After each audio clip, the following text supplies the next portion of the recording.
Music minds வெளியீடு.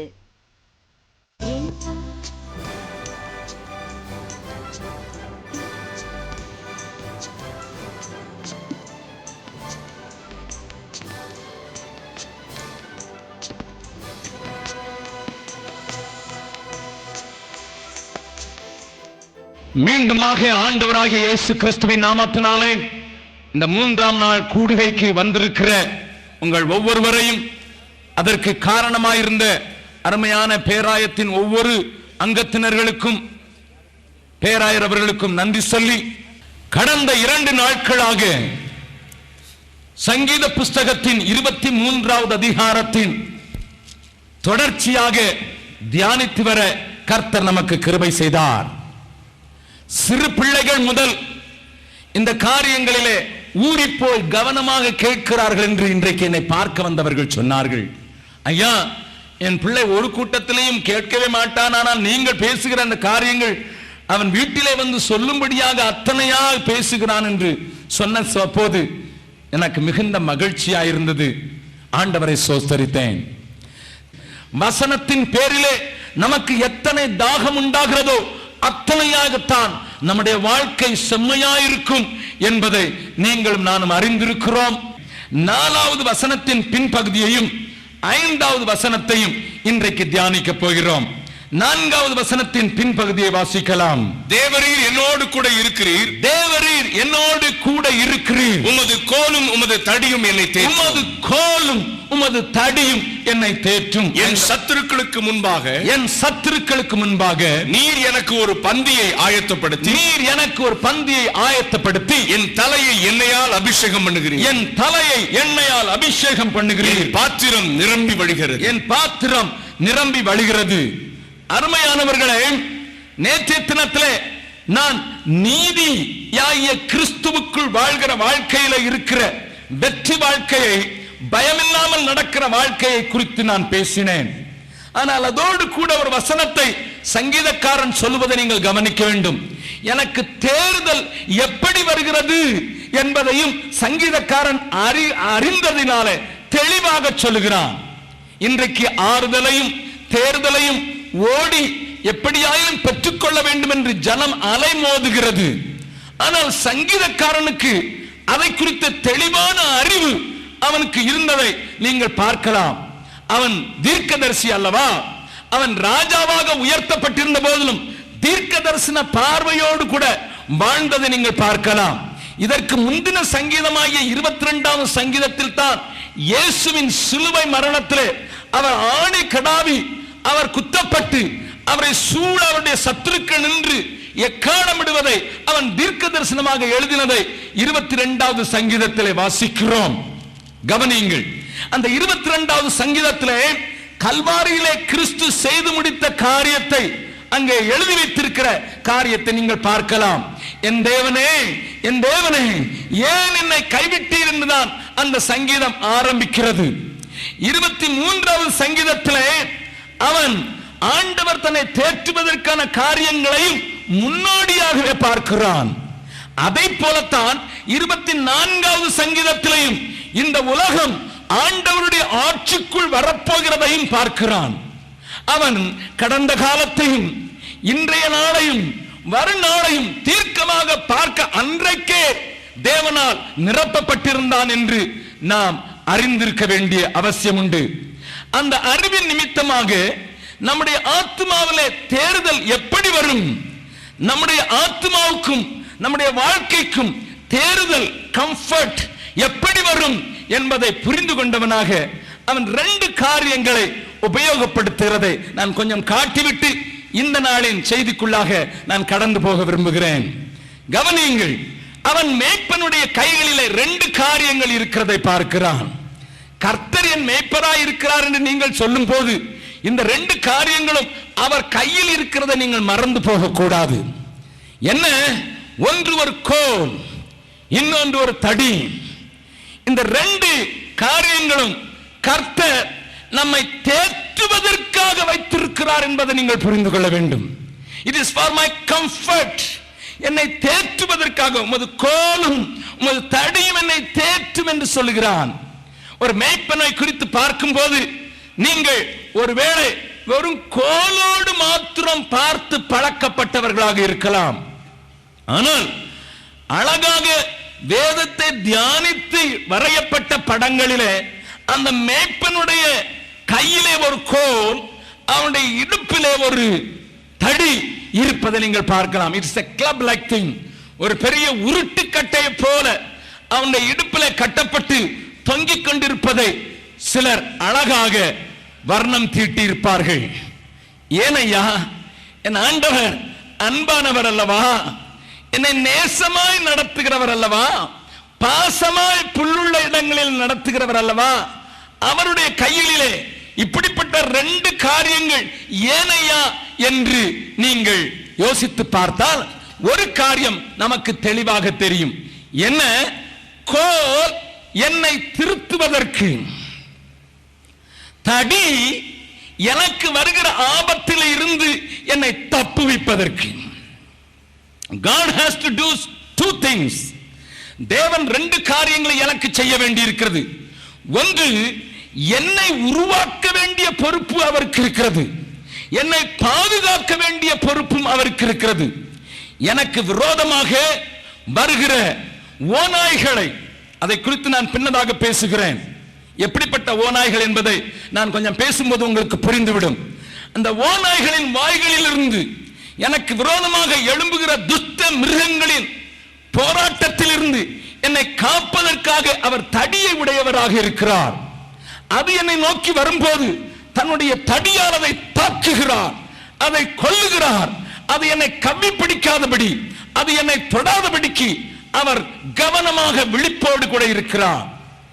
இது நமக்கு ஆச்சரியத்தை மாத்திரமல்ல, ஒரு பெரிய அதிசயத்தை நமக்கு உண்டாக்குகிறது. என்னை பாதுகாக்க வேண்டிய பொறுப்பு என்னுடைய பொறுப்பு அல்லவே அல்ல. என்னை பாதுகாக்கிற மேய்ப்பர் தன் கையில வைத்திருக்கிற தடியினால் எனக்கு விரோதமாக வருகிற எல்லாவற்றையும் நிர்மூலமாக்குவதற்கு வல்லமை படைத்தவராய் இருக்கிறார் என்பதை நம்புகிறவர் மாத்திரம் ஒரு அல்லேலூயா சொல்லலாமா? ஹல்லேலூயா. உனக்கு எதிராக உருவாக்கப்படும் எந்த ஆயுதமும் வாய்க்காதே போம் என்று சொன்னவர் அல்லவா? உனக்கு விரோதமாக எழுப்பப்படுகிற காரியங்களை நீ குற்றப்படுத்தக்கூடிய வல்லமையுடையவனாய், it is just because of his protection, அவருடைய பாதுகாப்பு. அவர் என் மேல் கண்ணை வைத்து என்னை பாதுகாக்கிறபடியினாலே அந்த தடியை கொண்டு ஓநாயை, புலியை, சிங்கத்தை, கரடியை அடித்து கொன்று என்னை தொடாதபடிக்கு காத்துக் கொள்வதற்கு அவர் அதை வைத்திருக்கிறார். இது நமக்கு ஆனந்தம் கொடுக்கக்கூடிய ஒன்று, இது நமக்கு பேர் உணர்வை கொடுக்கக்கூடிய ஒன்று, இது உற்சாகத்தை கொடுக்கக்கூடிய ஒன்று. நன்றாக கவனியுங்கள். ஆனால் இப்பொழுது நீங்கள் கேட்கலாம், ஏனையா கோல்? கோல் என்பது நல்ல நீளமான ஒரு கம்பு போல இருக்கிறது. சிலர் அதை நினைக்கிறார்கள், ஆண்டவர் என்னை நடத்தி சொல்லும் போது அங்கே இருந்து கொப்புகளை படித்து போடுவதற்காக அந்த கோல் வைத்திருக்கிறார் என்று. நான் முதல் நாளிலே சொல்லிவிட்டேன், நான் செம்மறியாடா இருந்தால் நான் மேய்ச்சலுக்குத்தான் அழைத்து செல்ல விரும்புவேனே வழிய இந்த இலை தலை குலைகளுக்கு நான் விருப்பப்பட மாட்டேன் என்று சொன்னேன். அது தவறான கருத்து. அது எதற்காக அந்த கோல் அவருடைய கரங்களிலே இருக்கிறது என்றால், மேய்ப்பன் முன்னதாக நடந்து கொண்டு போவான், பின்னமாக ஆடுகள் வந்து கொண்டிருந்தாலும் அப்பப்போது திரும்பி பார்த்துக் கொள்வான். என்ன பார்த்துக் கொள்வான்? சரியாக என்னை பின்தொடர்கிறதா? பின்தொடராமல் அவைகள் பக்கத்தில் இருக்கிற சகதியிலே அல்லது அங்கே இருக்கிற சில சேறுகளிலே அவைகள் விழுந்து விடுவதற்கு வாய்ப்புண்டு. கவனியுங்கள், செம்மறியாடு போகும்போது பார்த்திருக்கிறீர்களா? அல்லது இந்த ஆடுகள், ரோமம் மிகுந்த ஆடுகள் போகும்போது பார்த்திருக்கிறீர்களா? தலையை கீழே போட்டுக்கொண்டே போகும். விளையாட்டாக ஒன்று சொல்லுவார்கள், ஒரு செம்மறியாடு மலைக்கு ஒதுங்கிறதுக்கு ஒரு இடத்துல போயிருந்தால் அடுத்த செம்மறியாடு அதன் பின்னாலே போய் ஒதுங்கிக் கொள்ளுமா. அது நினைக்கும் மலைக்கு இங்கே பாதுகாப்பு உண்டு. அப்படித்தான் செம்மறியாடு ஒன்றின் பின் ஒன்றாக செல்வதற்கு தன்னை ஒப்புக் கொடுத்திருக்கிற மிகவும் சிம்பிள் ஹார்ட்டட் என்று சொல்ல வேண்டும். ஒரு சாதாரண நிலையில் இருக்கிற அந்த ஆடு ஒருவேளை தன் பக்கத்தில் இருக்கிற சேற்றிலே மாட்டிவிடக் கூடாது, அதுவும் உளையான சேற்றிலே அது மாட்டிவிடக் கூடாது என்பதிலே மேய்ப்பன் கவனமாக இருப்பதற்காக, அல்லது வழி தப்பி போய்விடக் கூடாது என்பதிலே கவனமாக இருப்பதற்காக அவ்வப்போது திரும்பி பார்த்து, ஏதாயிலும் ஒரு ஆடு கொஞ்சம் விலகி போனதென்றால் தன்னுடைய கோலை வைத்து அதை சரி செய்து அதை சரியான பாதைக்கு கொண்டு வருவதற்காக நீளமான ஒரு கோலை வைத்திருக்கிறான். கவனியுங்கள் அருமையானவர்களே, அநேக பிரசங்கிமார்கள் இன்றைக்கு வேத வசனத்திலே தங்களுக்கு தேவையானதை மாத்திரம் எடுத்து ஜனங்களுக்கு போதித்து தங்களுக்கு ஆதாயத்தை தேடிக்கொண்டதினால் கர்த்தரின் சிட்சையை குறித்து பேசுவது இல்லை. But my Bible clearly describes, என்னுடைய வேதம் தெளிவாக சொல்கிறது. வாசிக்கலாம். எபிரேயருக்கு எழுதின நிருபம் 12வது அதிகாரத்திலே அந்த காரியங்களை குறித்து ஆவியானவர் எழுதி வைத்திருக்கிறதை நீங்கள் பார்க்கும்படியாக கேட்கிறேன். எபிரேயருக்கு எழுதின நிருபம் 12வது அதிகாரம் அங்கே 7வது வசனத்தில் இருந்து வாசிக்கலாம்.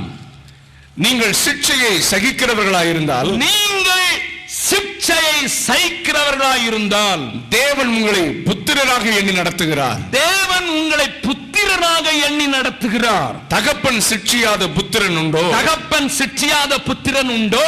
எல்லாருக்கும் கிடைக்கும் சிட்சை, எல்லாருக்கும் கிடைக்கும் சிட்சை உங்களுக்கு கிடையாதிருந்தால், நீங்கள் புத்திரராயிராமல், நீங்கள் புத்திரராயிராமல் தேசி பிள்ளைகளாய் இருப்பீர்களே. லிசன், கவனியுங்கள். தேவன் என்னை சிட்சிக்க வேண்டிய அவசியம் உண்டு. அந்த சிட்சையின் காரணமாக நான் தண்டிக்கப்படவில்லை, நான் சரிப்படுத்தப்படுகிறேன், சீர்படுத்தப்படுகிறேன், எச்சரிப்பு பெறுகிறேன், சில வேளைகளிலே குட்டப்படுகிறேன். தேவன் சிட்சிக்காத போது நான் ஒரு வேசியின் பிள்ளையாக மாறிவிடுவதற்கான வாய்ப்பு உண்டு. தவறு செய்யாதவர்கள் இல்லையே என்று ஞானி சாலமோன் சொல்லுகிறான். ஆண்டவரே, தவறு செய்யாதவர்கள் இல்லையே. There is a possibility of getting into mistakes. There is a possibility of getting trapped in sin. பாவ சேற்றிலே சில நேரங்களிலே அறியாமலே விழுந்து விடுவதற்கான வாய்ப்புகள் உண்டல்லவா? எந்த மனிதன் இங்கே பரிபூர்ணமானவன்? ஒரு மனிதனும் பரிபூர்ணமானவன் அல்ல. பரிபூர்ணத்தை நோக்கி போவதற்கு அழைக்கப்பட்டிருக்கிறோம். ஆனால் பரிபூர்ணமானவர்கள் அல்ல. தவறி விடுகிறோம், கால்கள் சறுக்கி விடுகிறது, தெரியாமல் ஒரு வார்த்தையை பேசி விடுகிறோம், தெரியாமல் சில சிந்தை நம்முடைய மனதை தாக்கி விடுகிறது, நம்மை அறியாமல் ஒரு காரியத்தை செய்து விடுகிறோம். நாம் நினைத்தது நல்லதுதான், நேற்றைய தினத்தில் சொன்னது போல, ஆனால் தவறி விடுகிறோம். அந்த நேரத்தில் ஆண்டவர் என்னை சரி செய்ய வேண்டி இருக்கிறது. otherwise I may be in a wrong concept, ஒரு தவறான மனநிலையிலே செயல்பட்டு கொண்டிருப்பேன். நான் நினைப்பேன் அதுதான் சரி என்று, ஆனால் அது சரியானதாக இருந்திருக்கிறதுக்கு வாய்ப்பில்லை. அப்படிப்பட்ட தவறுகளும் என் மூலம் நடக்க முடியும். அப்படி இருக்கும்போது என்னை சரி செய்வதற்கு என் தேவன் என்னை நடத்துகிறவராயிருக்கிறபடினால அவ்வப்போது தட்ட வேண்டிய இடத்திலே தட்டி, கொட்ட வேண்டிய இடத்திலே கொட்ட வேண்டிய அவசியம் உண்டு. அதற்கு பெயர் தண்டனை அல்ல, சிட்சை. கவனியுங்கள். இன்றைக்கு காலையில என்னை ஒரு அங்கிள் பார்க்க வந்தார்கள். அவர்களை நான் பல ஆண்டுகளாக அறிவேன்.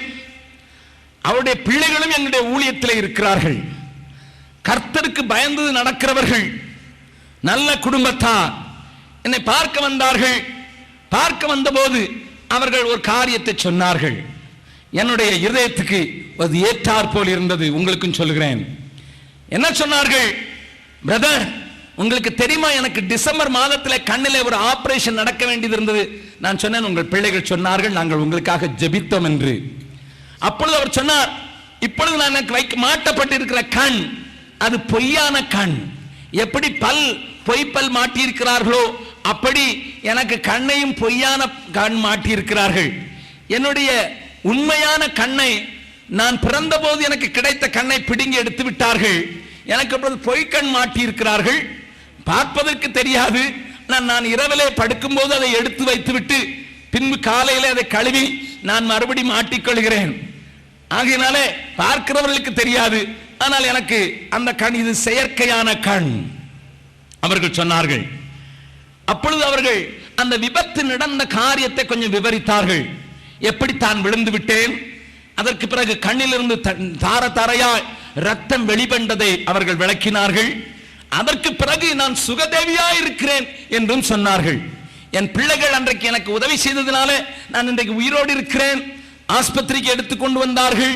நாகர்கோயிலே எனக்கு ஆபரேஷன் செய்து என் கண்ணை எடுத்துவிட்டு வேறு கண்ணை மாட்டி விட்டார்கள் என்று சொல்லி அவர்கள் கடந்து வந்த பாதையை சொன்னபோது, அது சாதாரணமாக எல்லாருடைய வாழ்க்கையில் நடக்கும். இன்னொரு காரியத்தை சொன்னார்கள். என்ன சொன்னார்கள் தெரியுமா? இது நான் செய்த குற்றத்திற்கு தேவன் எனக்கு கொடுத்த சிக்ஷை. தேவன் நீ 2 கண்ணா நீ நரகத்துக்கு போறதை காட்டிலும் ஒரு கண்ணனாய் பரலோகத்துக்கு வர வேண்டும் என்று வாஞ்சை உள்ளவராக இதை அனுமதித்தார், இதை செய்தார். என் ஆண்டவருக்கு நன்றி என்று சொன்னார்களே பார்க்க வேண்டும். That is the right attitude in the view of the Holy Spirit through Scripture. கவனியுங்கள், வேத வசனத்தின் கோணத்திலே இதுதான் சரியான பாவனை. ஐயா, சரியான பாவனை. தேவன் நான் தவறும் போது என்னை சிட்சித்து என்னை சீர்படுத்தி என்னை பரிசுத்தவானாக காத்துக்கொண்டு பரலோகத்துக்கு உரிய மகனாக மாற்றுவதற்கு தேவன் என்னை சிட்சிக்க வேண்டிய அவசியம் உண்டு உண்டு உண்டு. சில காலங்களுக்கு முன்னதாக நான் சிறுவனாய் இருந்த போதெல்லாம் இப்படிப்பட்ட கன்வென்ஷனுக்கு வருகிற பிரசங்கியார்கள் கர்த்தரின் சிட்சையை குறித்து பேசி இருக்கிறார்கள். ஒரு வியாதி வந்ததென்றால், அல்லது ஒரு கடன் பிரச்சனை வந்ததென்றால், அல்லது ஒரு போராட்டம் வந்ததென்றால் முதலாவது கேட்க வேண்டிய கேள்வி என்ன என்று அன்றைக்கு சொல்லிக் கொடுத்தார்கள் தெரியுமா? என்னுடைய குறை என்ன? எதிலே நான் தவறிவிட்டேன்? எதையாயிலும் பொருத்தனை செய்து செலுத்தாமல் போனேனோ? எதையாயிலும் தேவ சமூகத்தில் சொல்லி நிறைவேற்றாமல் போனேனோ? அல்லது எங்கேயாயும் தவறு செய்து விட்டேனோ? யாரையாயும் நான் காயப்படுத்தி விட்டேனோ என்று முதலாவது தற்பரிசோதனை செய்து பாருங்கள். அதற்கு பின்பு தேவனிடத்தில் வந்து நீங்கள் கெஞ்சுங்கள் என்றுதான் அன்றைக்கு உபதேசிக்கப்பட்டது. ஆனால் கடந்த 20 வருடமாக தமிழ்நாட்டிலே வியாதி வந்தால் எங்களுக்கு போன் பண்ணுங்கள் என்பது இப்பொழுதுதான் வந்தது. லிசன் ஐயா, வியாதிக்காக ஊழியக்காரர்கள் ஜெபிக்க கூடாது என்று நான் சொல்லவில்லை. They should pray for you. Samuel சொல்லுகிறான், உங்களுக்காக நான் ஜெபம் பண்ணாதிருந்தால் பாவம் செய்கிறவனாய் இருப்பேன் என்று. ஆனால் சரியான முறையில் வேதத்தை கற்றுக் கொடுக்கிறவர்கள் குறைந்து கொண்டு எல்லாம் கலப்படமாக மாறி வருகிற நாட்கள் உண்டு. நேற்று அருமையான உங்க செயலை சொன்னார்கள். அவருடைய மனைவிக்காக நான் போய் ஜெபித்த போது அன்றோடு அவருடைய வியாதி தீர்ந்து விட்டது, இன்றி வரை இல்லை என்று சொன்னார்கள். கர்த்தருக்கு ஸ்தோத்திரம். But what is the reality என்பதை இன்றைக்கு மறக்கடிக்கிற பிரசங்கங்கள் மலிந்து போயின, ஊழியங்கள் மலிந்து போயின. ஏனென்றால் இந்த வார்த்தைகளை சொல்லி ஜனங்களை எச்சரிப்பவர்களுடைய எண்ணிக்கை குறைந்து விட்டது. நான் சிறுவனாய் இருந்த போது கேரளாவில் இருந்து ஒரு பிரசங்கியார் வருவார். ஒருவேளை நீங்களும் அறிந்திருக்கலாம். அவர் பேரே குஞ்சப்பி. குஞ்சப்பி என்று சொன்னாலே அவர் நாக்கை கடித்துக் கொண்டு பேசுகிற காரியம் இன்றைக்கும் எனக்கு மறக்கவில்லை. நெஞ்சு வெளியே வந்துவிட்டு உள்ளே போகும். அவர் ஒருவரை விட மாட்டார், ஒரு போதகரையும் விட மாட்டார், ஒரு மனிதனையும் விட மாட்டார். பரலோகத்துக்கு நீ போவதுதான் முக்கியம். அவருடைய ஒரு கால் தடுங்கி தடுங்கி நடந்தாலும் பெரிய உருவம், வளர்த்த வாட்ட சாட்டமாக இருப்பார். அவருடைய சத்தம் சிம்ம குரலை போல ஒலிக்கும். நன்றாய் கவனிங்கள். அன்றைக்கு ஆண்டவருக்கு நான் ஒப்புக் கொடுத்தவன் அல்ல, அன்றைக்கு நான் ஆண்டவரோடு கூட நடந்தவன் அல்ல, அன்றைக்கு நான் ஆண்டவரை குறித்து எனக்கு தெரியாது. ஆனால் ஒன்று தெரிந்தது, எனக்கு ஏதாயிலும் ஒன்று நடந்தால், எனக்கு ஒரு வேதனை வந்தால், எனக்கு ஒரு காயம் பட்டால், எனக்கு ஒரு கஷ்டம் நேரிட்டால், இது என்னுடைய எந்த தவறு என்கிற சோதனைக்கு நேராக நடத்திற்றையா. இதைத்தான் சங்கீதக்காரன் தீர்க்க தரிசன பார்வையோடு கூட சொல்கிறான். என்ன சொல்கிறான்? சிட்சை. கர்த்தர் சிட்சிக்கிறார். சிட்சியாத தகப்பன் உண்டோ? தொடர்ந்து வாசிக்கலாம். நீங்கள் சிக்ஷையை சகிக்கிறவர்களா இருந்தால் அன்றியும் நம்முடைய சரீரத்தின் தகப்பன்மார்கள் நம்மை சிக்ஷிக்கும் போது அவர்களுக்கு நாம் அஞ்சி நடந்திருக்க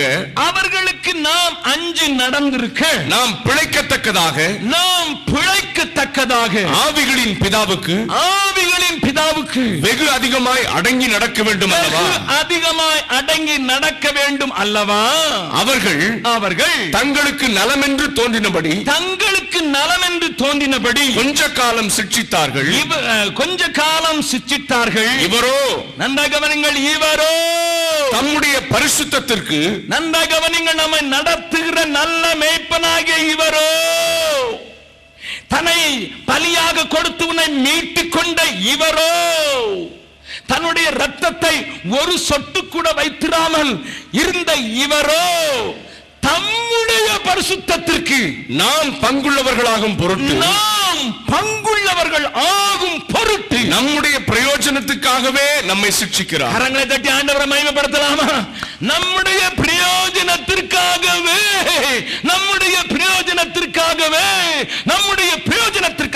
நம்மை சிக்ஷிக்கிறார். தேவ ஜனங்களே, தேவ மக்களே, ஒரு பிரச்சனை வரும்போது, ஒரு போராட்டம் வரும்போது, ஒரு வியாதி வரும்போது, ஒரு வேதனை வரும்போது முதலாவது செய்ய வேண்டியது தற்பரிசோதனையே. ஏனென்றால் it will lead to holiness, the holiness of my Christ. நான் பரிசுத்தராய் இருக்கிறது போல நீங்களும் பரிசுத்தராய் இருங்கள் என்ற அந்த வார்த்தையை நினைவு கூர்ந்து தம்முடைய பரிசுத்தத்திலே நீங்களும் நானும் பங்குள்ளவர்களாக வேண்டும் என்பதற்காக நம்மை அவர் சிட்சிக்கிறார். சிட்சிக்கிறதினாலே அவருடைய கையிலே ஒரு கோலை பார்க்கிறான் தாவீது ராஜா. இந்த நேரத்தில் எல்லா காரியங்களும் அதனால் வருகிறது என்று நான் சொல்ல மாட்டேன். என்னுடைய கீழ்ப்படியாமையினாலே எல்லாம், என்னுடைய பாவத்தினாலே எனக்கு எல்லாம் வருகிறது என்று நான் சொல்லுவதாக நீங்கள் தவறாக நினைக்க வேண்டாம். That is not true. But it may be with two reasons. ஒன்று, என்னுடைய ஆத்துமாவை கெடுத்து போட நினைக்கிற பிசாசின் பக்கத்தில் இருந்து வரலாம். அதை தாக்குவதற்கு என் ஆண்டவரிடத்திலே ஒரு தடி உண்டு. என் நிமித்தம் உண்டாகலாம். அதை சரி செய்வதற்கு என் ஆண்டவரிடத்திலே ஒரு கோல் உண்டு. இது இருக்கிறபடினாலே நான் தேற்றப்படுகிறேன். ஐயா, நான் தேற்றப்படுகிறேன். கோல் யாரையாலும் தேற்றுமா? அடி வாங்கி யாராவது தேர்தல் அடைந்திருக்கிறீர்களா? ஆனால் சங்கீதக்காரனுக்கு தெரியும், ஐ நீட் தட். என்னுடைய பிரயோஜனத்திற்காக இது தேவை. சபையே, விழித்து கொள்ளுங்கள். ஏதோ உங்களை மாயத்திலே மாட்ட வைக்கிற, ஏதோ சோதனையிலே உங்களை தள்ளுகிற உபதேசங்களுக்கு விலகி ஓடுங்கள். கர்த்தர் உங்கள் மத்தியிலே பரிசுத்தராய் நடமாட விரும்புகிறார். வேதம் சொல்கிறது, அவர் உன் மத்தியிலே அசுசியான ஒன்றை காணாதபடிக்கு. வாசிக்கலாம், உபாகமம் 23வது அதிகாரம். உபாகமம் 23வது அதிகாரத்திலே அன்றைக்கு இருந்த சபைக்கு ஆண்டவர் கொடுத்த அந்த காரியங்களை பாருங்கள். 13வது 14வது வசனத்தை வாசிக்கலாம். உன் தேவனாகிய கர்த்தர் உன்னை ரட்சிக்கவும். லிசன். 14வது வசனத்தில் தெளிவாக சொல்லப்பட்டிருக்கிறது பாருங்கள்.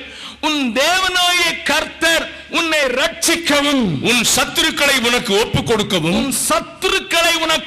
கொடுக்கவும், உன் பாளையத்திற்குள்ளே உலாவிக் கொண்டிருக்கிறார். அதைத்தான் யோவான் கண்டான். எப்படி கண்டான்? 7 குத்து விளக்குகளின் மத்தியிலே உலாவிக் கொண்டிருந்த ஆண்டவரை எபேசு சபைக்கு தூதனுக்கு சொல்லும் போது அவன் கண்டு எழுதுகிறான். இன்றைக்கு சபையிலே தேவன் உலாவி வர வேண்டும். ஆனால் அதே வெளிப்படுத்தலிலே 7ஆம் சபையாய் லவோதிக்கேயா சபையின் காலத்தை குறித்து என்ன எழுதியிருக்கிறார்? ஆண்டவர் என்ன செய்கிறாராம்? வாசல் படியில நின்று தட்டுகிறேன். என்னாச்சு? ஆண்டவரே வெளியே தள்ளிட்டு உள்ள ஆராதனை நடக்குது. God was sent out. மேய்ப்பன் வெளியே தள்ளப்பட்டு விட்டான். அவருக்கே கதவை பூட்டி விட்டார்கள். முதலாவது எபேசு சபையின் காலத்திலே சபையின் நடுவிலே உலாவிக் கொண்டிருந்த ஆண்டவர் இப்ப எங்க இருந்து கதவை தட்டுறார்? வாசல் அண்டையில் நின்று ஆசையாய் தட்டும் என்று பாடுகிறோம் அல்லவா? அதனுடைய பிக்சர், ஒரிஜினல் பிக்சர் என்ன தெரியுமா? அதனுடைய உண்மை காரியம் என்ன தெரியுமா? முதல்ல சபை உச்சகட்டத்தில் இருந்தபோது, பரிசுத்தத்தை மையமாக கொண்டு வாழ்ந்த போது, சபையின் நடுவிலே உலாவி வந்த ஆண்டவரை இப்பொழுது சபையே வெளியே தள்ளிவிட்டு அவரை பூட்டி விட்டது. ஆகையினால அங்க நின்று கதவை தட்டியப்பா உள்ள விடுங்கப்பா. யார் கேட்கிறது? கர்த்தரே கேட்கும்படியாக வைத்து விட்டோம். If God is in our midst, தேவன் நம்மத்திலே உலாவி வருகிறவராயிருந்தால் என்ன நடக்குமாம்? உன் சத்துருக்களின் கைகளில் இருந்து நீ ரட்சிக்கப்படும்படியாக மாத்திரமல்ல, உன்னுடைய சத்துருக்களை உனதாக்கிக் கொள்ளத்தக்கதாக, உனக்கு ஒப்பு கொடுக்கத்தக்கதாக அவர் பாளையத்திலே உருவாவி கொண்டு வருகிறார். வாசிக்கலாம். ஆகையால் அவர் உன்னிடத்தில் அசுசியான காரியத்தை கண்டு உன்னை விட்டு போகாதபடிக்கு உன் பாளையம் சுத்தமாயிருக்க கடவது. பாளையம் சுத்தமாயிருக்க கடவது. என் வீட்டுக்கு ஒரு நாள் போயிருந்தேன். என்னுடைய தாய் எனக்கு 3.5 வயதிலேயே வேதம் வாசிக்க சொல்லிக் கொடுத்தவர்கள். She was a teacher and very strict with me. எனக்கு ரொம்ப ஸ்ட்ரிக்டாக என்னை ஆண்டவர்களை வளர வேண்டும் என்று வாஞ்சித்தவர்கள். நான் படித்த முதல் புஸ்தகம் இந்த வேத புஸ்தகம். 3.5 வயதிலே வேதம் சொல்லிக் கொடுத்தார்கள். 5 வயதிலே வாசித்தால் தான் காஃபி கிடைத்தது. 7 வயதிலே ஞாயிற்றுக்கிழமையில நான் போய் பிரசங்கத்தை சொல்ல வேண்டும். ஜெப புஸ்தகத்தில் இருக்கிற சுருக்க ஜெபத்தை பாராமல் சொல்ல வேண்டும். ஒரு அதிகாரம் பாராமல் படித்து ஒப்புவிக்க வேண்டும். அப்பொழுதுதான் சாப்பாடு கிடைத்தது. அப்படித்தான் வளர்த்தார்கள். அந்த தாயை குறித்து தான் சொல்கிறேன், கவனிங்கள். ஒரு நாள் வீட்டுக்கு போயிருந்தேன். எங்க அம்மா ஒரு பெரிய மிலிட்டரி பெட்டி ஒன்று வைத்திருக்கிறாள். எங்க அப்பா மிலிட்டரியில் இருக்கும்போது ஒரு அழகான பெட்டி, இன்றைக்கும் அது கொஞ்சம் கூட துருப்பிடிக்காமல் அழகாக இருக்கிறது. அந்த பெட்டி வைத்திருந்தார்கள். நான் அந்த பெட்டியை கொஞ்சம் உருட்ட ஆரம்பித்த போது பழைய படங்கள், நான் 4 மாதத்தில் இருந்தது, 8 மாதத்தில் இருந்த படங்கள் எல்லாம் வந்தது. அப்பா மிலிட்டரியில் இருந்த படங்கள் வந்தது. இப்படி சில பழைய இறந்து போனவர்களுடைய படங்கள் வந்தது. இதெல்லாம் பார்த்து கொண்டிருக்கும்போது திடீரென்று ஒரு சின்ன பெட்டி இருந்தது. அந்த பெட்டி பாக்ஸை திறந்து பார்த்தேன். அதுக்குள்ள ஒரு சின்ன பொட்டலம் இருந்தது. நான் கேட்டேன், அம்மா இது என்ன என்று. எங்க அம்மாவுக்கு வெக்கம் தாங்க முடியல. ஏனென்றால் இப்பொழுது நான் ஊழியக்காரன் ஆகிவிட்டேன். ஊழியக்காரனாக நான் கேட்கிறேன். அவங்க சொன்னாங்க, அதெல்லாம் கேட்காதடா என்று சொல்லி தட்டி விட பார்த்தாரு. என்னதுமா, என்னது சொல்லுங்க. டேய், நீ சாகக்கூடாதுன்னு சொல்லி, நீ ஆண் பிள்ளை, நம்ம குடும்பத்தில் நிறைய பேருக்கு ஆண் பிள்ளை தரிக்கிறதுன்னு சொல்லி யாரோ சொன்னாங்க, பிறந்த போது தொப்புளை எடுத்து பத்திரமா கட்டி வைங்கன்னுட்டு. அதனால உன் தொப்புளை எடுத்து பத்திரமா கட்டி வச்சிருக்கண்டா என்றார்களே. பார்க்கணும், நல்லா கவனிங்க. அவர்கள் அதை பூஜை செய்யவில்லைதான், ஆனால் அதை பத்திரப்படுத்தி இருந்தார்கள். எந்த தாய்? தேவ பக்தி உள்ள தாய். என்னை தேவ பக்தி உள்ளவனாக மாற வேண்டும் என்று வசனத்தை வாசிக்க செய்த அந்த தாய் ஏதோ ஒரு குருட்டு நம்பிக்கையை வைத்து யாரோ சொல்லிக் கொடுத்தது அவர்களுடைய மனதில் இருந்ததுனால உள்ளே வைத்திருந்தார்கள். நான் அதை எடுத்து அடுப்பில் போட்டு விட்டேன். என்னடா அப்படின்னு சொன்னார்கள். நான் சொன்னேன், வேதம் சொல்லுதுமா, ஆண்டவர் நம்ம வீட்டில் உலாவி வர வேண்டும் என்றால் அசுசியான எந்த காரியமும் பார்க்க கூடாதாம். ஒருவேளை இதுவும் ஒரு அசுசியான மூட நம்பிக்கையின் காரணமாக இருந்து தேவன் நம்ம வீட்டில் உலாவி வர்றது கெட்டு போயிடக்கூடாதாமா. அன்றைக்கு சொன்னாங்க, நல்லா சொன்னடா, இதை யாருமே சபையில சொல்ல மாட்டேங்கிறாங்களாங்கடா. நாங்க அதுக்கு நான் பொறுப்பு இல்லை. Listen listen sir, listen. If God will be with you, who will be against you? கர்த்தர் நம் பட்சமாகி யார் நமக்கு எதிராளி? ஆண்டவர் நம்மத்திலே உலாவி வர விரும்புகிறார். நம்மத்திலே பரிசுத்தமாய் இருக்கிற ஆண்டவர் பரிசுத்தத்தின் மத்தியில் தான் உலாவி வர முடியும். ஒரு அசுசியான காரியத்தை பார்த்து உன் பாளையத்தை விட்டு அவர் போய்விடக் கூடாது. சபையின் மக்களே கவனமாயிருங்கள், பேராயமே கவனமாயிருங்கள். You may think this is nothing. No, you will lose God's presence When you lose God's presence, everything is lost. You lose the power. வல்லமை இழந்து விடுவாய். சத்துருவின் அகங்காரம், சத்துருவின் காரியங்கள் உன் வீட்டுக்குள், உன் சபைக்குள், உன் குழுக்களுக்குள் தாறுமாறாக ஓடிவிடும். காட்டு பன்றிகள் வந்து உழுதுவிடும். கவனம், கவனம். இந்த பரிசுத்தத்தை விரும்புகிற ஆண்டவர், பரிசுத்தத்தை சிநேகிக்கிற ஆண்டவர் என்று மல்கியா சொல்கிறார். கர்த்தர் சிநேகிக்கும் பரிசுத்தம், அந்த கர்த்தர் சிநேகிக்கிற பரிசுத்தம் என்ற ஆண்டவர், அந்த பரிசுத்தத்துக்கு, அவருடைய பரிசுத்தத்திற்கு நீங்கள் பங்காளிகளாய் மாற வேண்டும் என்று துடிக்கிற ஆண்டவர் அவ்வப்போது தம்முடைய கோலினாலே நம்மை சிட்சிக்கிறார்.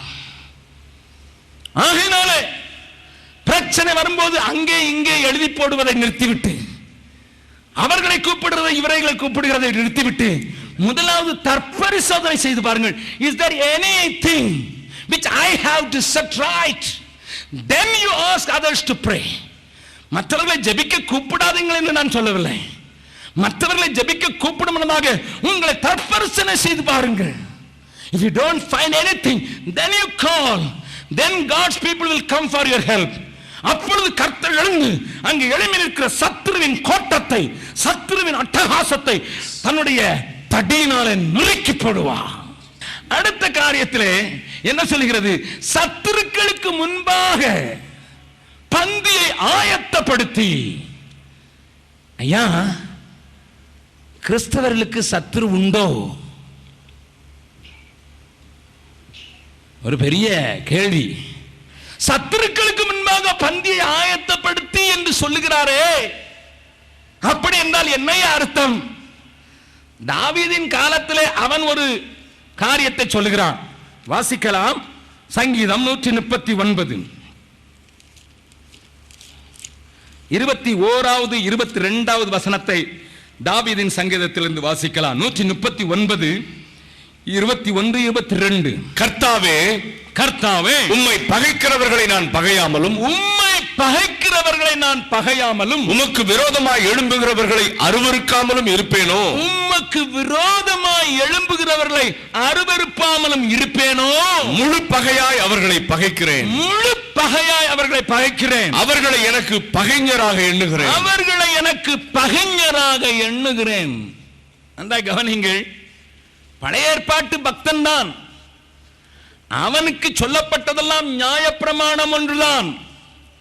கல்லுக்கு கல், கண்ணுக்கு கண், பல்லுக்கு பல் என்றுதான் அவனுக்கு சொல்லப்பட்டது. அந்த அடிப்படையிலே அப்படி பார்த்தாலும் தாவீது பார்க்கிறான், உம்மை பகைக்கிறவர்கள் மாத்திரம்தான் எனக்கு சத்துருக்கள். அவனுடைய எல்லையிலே பெலிஸ்தியர் உண்டு, அவனுடைய எல்லையிலே அம்மோனியர் உண்டு, அவனுடைய எதிரிலே மோவாபியர் உண்டு, அவனுடைய எல்லைகளிலே சீரியர்கள் உண்டு. சீரியர்கள், அம்மோனியர்கள், மோவாபியர்கள், ஏதோமியர்கள், பெலிஸ்தியர்கள், எகிப்தியர்கள், பாபிலோனியர்கள், கல்தேயர்கள் என்று சுற்றிலும் இருந்தவர்கள் அவனை நசுக்க வேண்டும் என்று முயற்சித்ததை நீங்களும் நானும் அறிவோம். ஆகையினால் தான் ஆண்டவர் சொல்லும் போதும் சொல்கிறார், நீ யுத்த புருஷன், நீ ரத்தம் சிந்தினவன் என்றெல்லாம் சொல்லுகிறார். ஆனால் அவன் இங்கே சொல்லுகிற காரியம், ஆண்டவரே, உம்மை பகைக்கிறவர்களை நானும் பகைக்கிறேன், முழு பகையாய் பகைக்கிறேன் என்று சொல்கிறான். ஆனால் இயேசு இந்த உலகத்திற்கு வந்தபோது இயேசு நமக்கு சொல்லிக் கொடுத்த பாடம், உங்கள் சத்துருக்களையும் சிநேகியுங்கள். உன்னை ஒருவன் வலது கன்னத்திலே அடித்தால் இடது கன்னத்தை காட்டிவிடு. ஆகையினால் தான் சிலுவையில் அறையப்பட்ட நேரத்திலும் என் ஆண்டவர், பிதாவே, இவர்களுக்கு மன்னியும், தாங்கள் செய்வது இன்னதென்று அறியாதிருக்கிறார்களே என்று அவர்களுக்காக, அவரை சுற்றி கேலி செய்து கிண்டல் செய்து கொண்டிருக்கிற மக்களுக்காக தலையை துலுக்கி இறங்கி வா என்று சொல்லி ஏளனம் பண்ணின மக்களுக்காகவும் இயேசு முதலாவது ஜெபத்தை செய்கிறார். துக்கத்தின் உச்சகட்டத்திலையும் அவர் இந்த ஜெபத்தை தான் முதலாவது செய்கிறார். Even before he was taking care of his mother, தன்னுடைய தாய் குறித்த கர்சனையை சொல்வதை பார்க்கிறோம். முதலாவது மன்னிப்பைத்தான் கூறி அறிவிக்கிறார். ஆகையினால் தான் மறைந்து போன கிரஹாம் ஸ்டெயின்ஸ் அவரும் அவருடைய 2 குழந்தைகளையும் துடிக்க துடிக்க எரிக்க கொடுக்க போட்ட போதும் அவருடைய மனைவியாகிய கிளாடிஸ், இயேசு எனக்கு மன்னித்தது போல நானும் மன்னிக்கிறேன் என்று தைரியமாக சொல்ல முடிந்தது. If that is the case, who will be my enemy? இது ஒரு பெரிய கேள்வி. தன்னுடைய கணவனை, தன்னுடைய செல்ல பிள்ளைகளை எரித்து சாம்பலாக்கி போட்ட தாரா சிங்கையே சத்துரு என்று அழைக்க கூடாதவளாக கிறிஸ்துவின் அன்பு, கிறிஸ்துவின் மார்க்கம், கிறிஸ்துவின் போதனை, கிறிஸ்துவின் முன்மாதிரி மாற்றி இருக்கும் போது யாரை ஐயா நான் சத்துரு என்று சொல்லுவேன்? எனக்கும் என் சகோதரனுக்கும் இடையிலே ஒரு 6 அங்குலத்திலே நிலத்தகராறிலே ஹைகோர்ட்டுக்கு போயிருக்கிறானே அவனை சத்துரு என்று சொல்வேனா? இல்லை, எனக்கு வர வேண்டிய அப்பாயின்மெண்டை திருட்டுத்தனமாக வேறு வழியிலே வாங்கிக் கொண்டவனை சத்துரு என்று சொல்வேனா? அல்லது எனக்கு விரோதமாக பிராதி எழுதி என்னை வேலையிலிருந்து சஸ்பெண்ட் பண்ணுவதற்கு காரணமாயிருந்தவனை சத்துரு என்று சொல்வேனா? அல்லது என்னுடைய கிறிஸ்தவத்தை எதிர்க்கும் எதிரிகளை சத்துரு என்று சொல்வேனா? என்னையா? What does it mean? புதிய ஏற்பாட்டின் தோற்றத்திலே, புதிய ஏற்பாட்டின் வழியிலே, அந்த பெர்ஸ்பெக்டிவிலே, அந்த நோக்கத்திலே நான் யாரை சத்துரு என்று சொல்வது? கவனிங்க, இந்த கேள்வியை எத்தனை பேர் கேட்டீர்களோ தெரியாது. அப்படி கேட்டீர்கள் என்றால் அந்த சத்துருவை அடையாளம் கண்டு கொள்வீர்கள். அப்படி கேட்டீர்கள் என்றால் அவனுக்கு எதிர்த்து போராடுவீர்கள். இன்றைக்கு நமக்கு இந்த மாதிரி கேள்வி கேட்கிறதற்கு வாய்ப்பில்லை. அப்படி கேட்டு அதற்கு பதில் பெற்றுவிட்டோம் என்றால் கிறிஸ்தவம் it is a revolutionary religion. அது ஒரு புரட்சி மார்க்கம். அது ஒரு புரட்சி மார்க்கம். நமக்கு பேரே Protestants. We fight against unrighteousness. We fight against traditions. We fight against ungodliness. We fight against unholiness. நமக்கு பேரே Protestant என்றுதான் அர்த்தம். அப்படித்தான் நாம் செயல்பட்டிருப்போம். ஆனால் இன்றைய கிறிஸ்தவம் அநேக நேரங்களிலே சத்துரு யார் என்பதை புரிந்து கொள்ள மறுத்துவிட்டது. வேதம் என்ன சொல்லுகிறது பாருங்கள் என்பது முதலாக காண்பித்து கொடுத்து விடுகிறேன். என்னோடு கூட சேர்ந்து திருப்புங்கள். கொரிந்தியருக்கு எழுதின முதலாவது நிருபம் 6வது வசனம். கொரிந்தியருக்கு எழுதின முதலாவது நிருபம் 6வது அதிகாரம் 1வது வசனத்தையும் தொடர்ச்சியாக சில வசனங்களையும் வாசிக்க போகிறோம். வாசிக்கலாம். உங்களில் ஒருவனுக்கு வேறொருவனோடு வழக்குண்டானால் வழக்காடும்படி அவன் பரிசுத்தவான்களிடத்தில் போகாமல், வழக்காடும்படி, நன்றாக கவனியுங்கள், வழக்காடும்படி. அவனைத்தான் நம்ம அநேகர் சத்துரு என்று நினைத்துக் கொண்டிருக்கிறோம். அவனுடைய காரியங்கள் என்ன எழுதப்பட்டிருக்கிறது என்று உங்களுக்கு சொல்லப்பட்டிருக்கிறது எல்லாவற்றையும் நீங்கள் அறிவீர்கள். 7வது வசனத்தை வாசிக்கலாம். நீங்கள் ஒருவரோடு ஒருவர் வழக்காடுகிறது எவ்விதத்திலும் குற்றமாயிருக்கிறது. எவ்விதத்திலும், in any way, எவ்விதத்திலும் குற்றமாயிருக்கிறது. அப்படி செய்கிறதை விட நீங்கள் ஏன் அநியாயத்தை சகித்துக் கொள்ளுகிறதில்லை? ஏன் நஷ்டத்தை பொறுத்துக் கொள்ளுகிறது இல்லை? அம்மா, ஐயா, உன் சொந்த சகோதரனோடு, உன் சபையின் விசுவாசிகளோடு, மற்றைய பரிசுத்தவான்களோடு, இயேசுவின் நாமத்தை சொல்லுகிற மற்றவர்களோடு கூட நீங்கள் வழக்காடுவது எவ்விதத்திலும் குற்றமாயிருக்கிறதாமே. குற்றம். என்ன சொல்ல விரும்புகிறார் ஆண்டவர்? சொல்லுங்க பிரதர். எங்க சத்துரு யாருன்னு தான் சொல்லுங்களேன். 3 காரியங்களை வேகமாக காண்பித்துக் கொடுக்க விரும்புகிறேன் நம்முடைய சத்துருவை அடையாளம் கண்டு கொள்வதற்கு. நன்றாய் கவனியுங்கள். இவைகளை குறித்து உங்களுக்கு தெளிவு உண்டாக வேண்டும் என்பதற்காக முதல் 2 காரியத்தை வேகமாக சொல்லிவிட்டு 3வது காரியத்தை கொஞ்சம் அழுத்தமாக சொல்ல விரும்புகிறேன். வாசிக்கலாம். எபிரேயருக்கு எழுதின நிருபம் 12வது அதிகாரம் 4வது வசனம். பாவத்திற்கு விரோதமாக போராடுகிறதில் ரத்தம் சிந்தப்படத்தக்கதாக நீங்கள் இன்னும் எதிர்த்து நிற்கவில்லையே.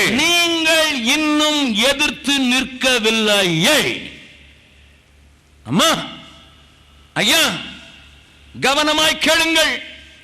என்னுடைய சத்துரு யார், என்னுடைய சத்துரு எது என்பதை குறித்து கொஞ்சம் விளக்கம் தருகிறேன்.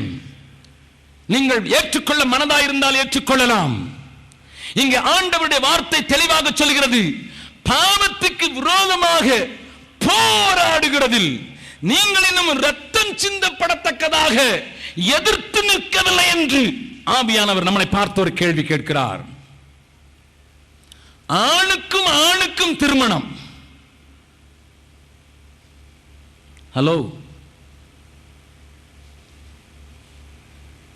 ஆணுக்கும் திருமணம். Today's church is willing to accommodate these people. இன்றைய சபை இவைகளை சேர்த்துக் கொள்ள பார்க்கிறது, நடத்தி வைப்பதற்கும் தீர்மானம் எடுக்கிறது. மேல் நாடுகளில் இது நடந்துவிட்டது. இது நம்முடைய நாட்டையும் தொற்றுவதற்கு நாட்கள் தூரம் இல்லை. கவனமாய் கவனியுங்கள். ஹாலண்டுக்கு போயிருந்தேன். என்னிடத்தில் ஒரு பேப்பரை காட்டினார்கள். ஒரு திருமண தம்பதிகள் நின்று கொண்டிருந்தார்கள். அது அங்க டச் பாஷையில் எழுதப்பட்டிருந்தது. ஆகினாலே பேப்பரை காட்டினவர்களை பார்த்து நான் சிரித்தேன். என்னையா இது, கல்யாணம் எங்க ஊரில் நடக்கலையா, உங்க ஊர் கல்யாணத்தை பார்க்கணும்னு போட்டோ காட்டுறியா? இல்லைன்னு கீழே எழுதி இருக்கிறத நீங்க படிக்கணும் என்ற. நான் சொன்னேன் டச்சு தெரியாது. அவர்கள் படித்து எனக்கு சொன்னார்கள், அம்மாவும் மகனும் ஆலயத்திலே போய் திருமணம் செய்து கொண்டார்கள். The mother married the son. I am not worried or I am not surprised if it is happen in the world. உலகத்தில் நடந்திருக்குமானால் நான் அதை ஆச்சரியப்பட மாட்டேன். ஏனென்றால் அந்த ஐரோப்பியர்கள் நமக்கு கிறிஸ்துவை அறிவித்தவர்கள் இன்றைக்கு சரிக்கு எங்கேயோ போய்விட்டார்கள். அவர்களை ஆண்டவர் அசுத்தத்திற்கு ஒப்புக் கொடுத்து விட்டார் என்று தான் நான் சொல்லுவேன். But it happened in a church. கவனிங்களையா, கவனிங்கள். The abortion என்று சொல்லப்படுகிறது, it is advocated in the church. கொலை, தாயின் கற்பத்தில் இருக்கிற அந்த கரு 21வது நாளிலேயே மனநிலையை பெற்று விடுகிறது என்று அந்த காரியத்தை அறிந்தவர்கள் சொல்றார். I don't know doctor, doctors may help me, I am not a medical student. 6வது மாதத்திலே கற்பத்திலே இருக்கிற குழந்தைக்கு காது கேட்குமாம். I read it in a science magazine. அதனால தான் யோவான் ஸ்நானன் எலிசபெத்தினுடைய கற்பத்தில் இருந்தபோது மரியாள் வந்து வாழ்த்தின சத்தம் கேட்டவுடனே உள்ள ஒரு துள்ளு போட்டு பிரைஸ் தி லார்ட் அப்படி என்று சொன்னான். 6வது மாதத்தில் கற்பத்துக்குள்ள இருக்கிற குழந்தைக்கு காது கேட்குமாம். அப்படி இருக்கும்போது we try to advocate that. பாவத்துக்கு விரோதமாக எதிர்த்து நிற்பதற்கு நமக்கு திராணி இல்லாமல் போய்விட்டது. இவைகளை உதாரணமாகத்தான் சொல்கிறேன். யாரையோ குறை சொல்ல வேண்டும் என்பதற்காக அல்ல. சத்துருவை நாம் புரிந்து கொள்ளவில்லை. சாத்தான் வித்தியாசமான வழிகளில் நமக்குள்ள சத்தியத்தை மறக்கடிப்பதற்கு, சத்தியத்தை மழுங்க பண்ணுவதற்கு வந்து கொண்டிருக்கிறதை நாம் காணவில்லை. We don't fight against that. இங்க வேதம் சொல்கிறது, ரத்தம் சிந்தத்தக்கதாக நான் போராட வேண்டுமா? இந்த பாவ லிஸ்டில் என்னெல்லாம் கொண்டு வர வேண்டும் எனக்கு இங்க நேரம் இல்லை. ஆனால் அருமையான திருச்சபையே, இதை புரிந்து கொள்வோம், இதை புரிந்து கொள்வோம். இன்னொரு வசனம், தெரிந்த வசனம், அடிக்கடி பிரசங்கம் கேட்பீர்கள். ஆகினாலே அந்த வசனத்தை கொஞ்சம் வாசித்து விட்டு நான் 3வது காரியத்தில் கொஞ்சம் அழுத்தமாக பேச விரும்புகிறேன். வாசிக்க கேட்ட பகுதிகளிலே எபேசியர்களின் நிருபம் 6வது அதிகாரம் 11வது 12வது வசனத்தை வாசிக்கலாம். நீங்கள் பிசாசின் தந்திரங்களோடு எதிர்த்து நிற்க திராணியுள்ளவர்களாகும்படி தேவனுடைய சர்வாயுத வர்க்கத்தையும் தரித்துக் கொள்ளுங்கள். ஏனெனில் மாம்சத்தோடும் இரத்தத்தோடும் அல்ல, துரைத்தனங்களோடும் அதிகாரங்களோடும் இப்பிரபஞ்சத்தின் அந்தகார லோகாதிபதிகளோடும் வான மண்டலங்களில் உள்ள பொல்லாத ஆவிகளின்